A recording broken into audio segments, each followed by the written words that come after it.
Good morning and welcome to Visit Fylde Coast. It's digger day, it's Thursday. Well, it's Thursday as I'm filming this, it might not be when you watch it. So they're up to a little bit of a complicated bit here, so I thought we'd take a look and we'd see what they're doing, because a lot of what they've already done, this is what they've already done, looks beautifully profiled and landscaped and nicely finished off. So this is nearly as exciting as demolishing hotels. So if you like this kind of thing and you like a bit of civil engineering, you're in the right place. We like a bit of building work. So don't forget to make sure that you've subscribed, hit that little bell for notifications, and give this video a thumbs up as well. Right, let's go and have a look and see what they're doing. I've got the information, so I'll share it with you. Joking apart, this is all the beach that's been completed. So you might remember, right in the distance down there, you can see what we call the tank traps, the defences outside Rossall School where the creamy coloured concrete is. So they started there, where you can just see those rocks exposed on the edge of the beach, and they've already done all of this, all working south back towards Jubilee Gardens, where their compound is. So this is all finished, all complete, all tidied up, and you can't see a thing. Other than the beach is a lovely, nice profile like that up to the seawall, which is spot on for all those nasty winter storms and things. And as you can see, there's no strand line or anything so much. There's a little bit of a one there, but we've not had any exceptionally windy weather in the last week since they've finished this.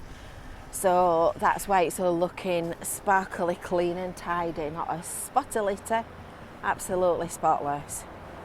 So those rocks that are buried underneath the beach will help to protect this section of beach from erosion. So if we get a big storm that erodes some of this sand and beach material and pebbles, the rocks underneath will protect the sea wall, which is this old one.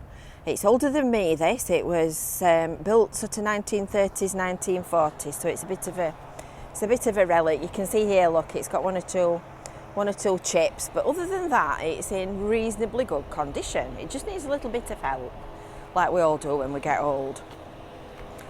So this is where it gets a little bit more complicated, because you might remember back in the day that a big ship parked on the beach, just down there somewhere it was, right down there, and it connected a cable from the Walney offshore wind farm all the way through the sea, all the way underneath the beach, and it came up here at Cleveleys and then went via land to the substation at Hill House.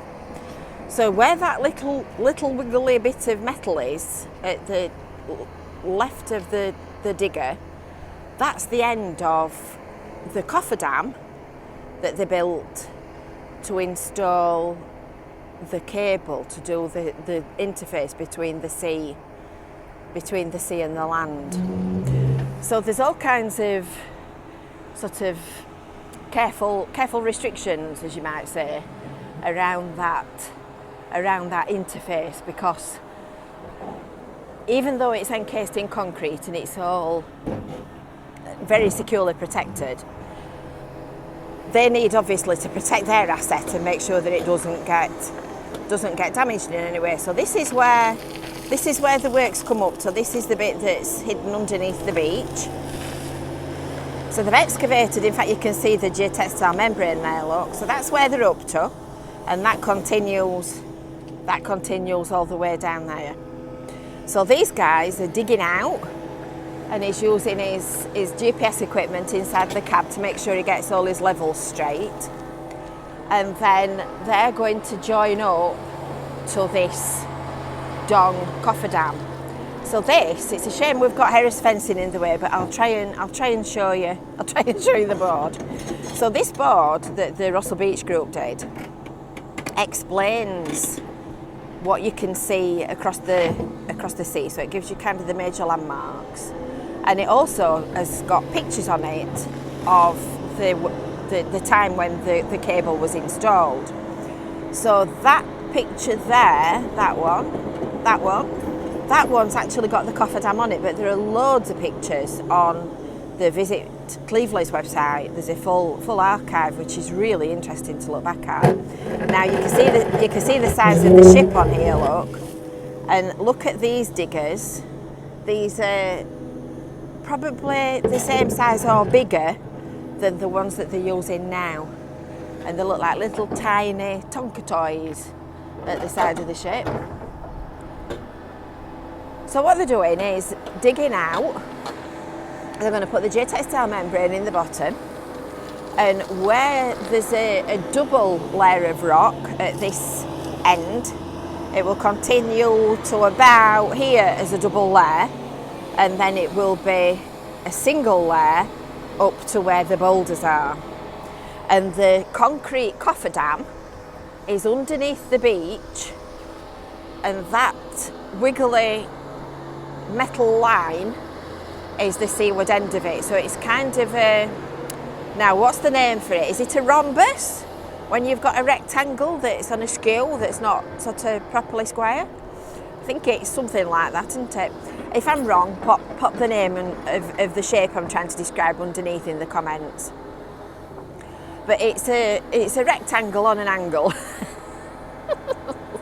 Technical term. I don't think I can engineer, would I? So they're going up to these rocks and then stopping, so there's nothing over the top of the concrete cofferdam. Then from the other side, where the rocks are at that side, they will carry on excavating and going in that direction. In fact, you can see the shape of the cockeyed rectangle marked out with these rocks pretty much.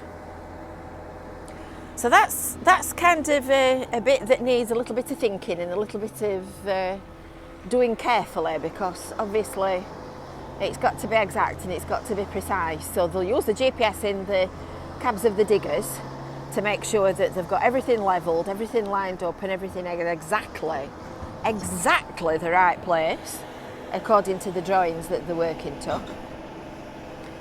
And then they'll backfill it all and you'll never know that they've been. This is a funny bit of a corner here, because as you can see, the ramp comes down and then the beach comes back up. So in order to make that more user-friendly for people that are using the beach, they're going to do a little bit of reprofiling here, and they're going to push the beach back up to this wall and bring it further up along the ramp, so that it's easier and flatter for us to walk up and down on and access the beach. Because at the other side of the cofferdam, it's probably not going to be quite as high as that hump there, but it will be quite far up the wall like it is on the north side. So that'll tidy that up and make it a lot easier to use, because it can be a bit of an awkward corner, can that one? So that's the next project. So that's obviously going to take a little bit of time to do, because it's got to be spot on, exact, precise, and then eventually when they've finished doing this corner and making sure that everything's all lined up and square and straight, they'll continue southwards towards Jubilee Gardens. And this gang here is Joseph and his volunteers, and they're doing a dynamic coastlines session this morning with the Rossall Beach group. So that's a Lancaster University, Lancashire Wildlife Trust and Rossall Beach group event, and that's monthly. If you want to take part in that, just have a look at the Rossall Beach group Facebook page and all the details are on there. So they're measuring and plotting and surveying and recording what they find. So the little buggy's making sure that there's nobody near the digger and escorting him to the premises. The other banksman's keeping a good eye out and watching to make sure that there's nobody down there. And then he's going to tip the rock ready to be placed. And I would imagine that yellow 7 on that rock there means that that one's 7 tonne. They're hefty. And that one has got upside down 9.79 written on it. And the rocks are generally in between 5 and 10 tonne. This is an 8, this one. So they're all wazzers. You won't get many in your garden if you were trying to build a rockery, let's put it that way. Down they go.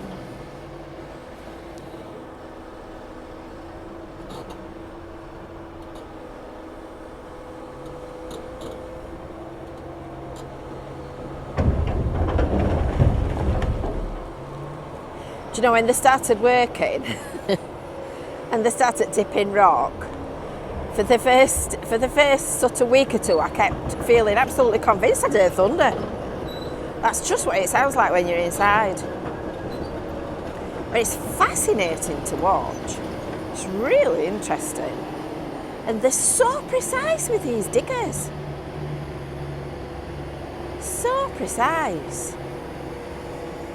And Mr. Yellow Truck's off back now to Rock HQ at Jubilee Gardens.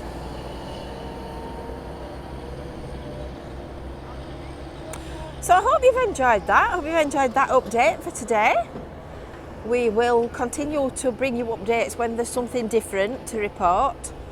It's quite a lot of the same sort of repetitive work, so we'll show you anything that's unusual. Don't forget, make sure that you've subscribed. Make sure that you've signed up for your weekly Visit Fylde Coast email newsletter, and we'll see you next time. Bye for now.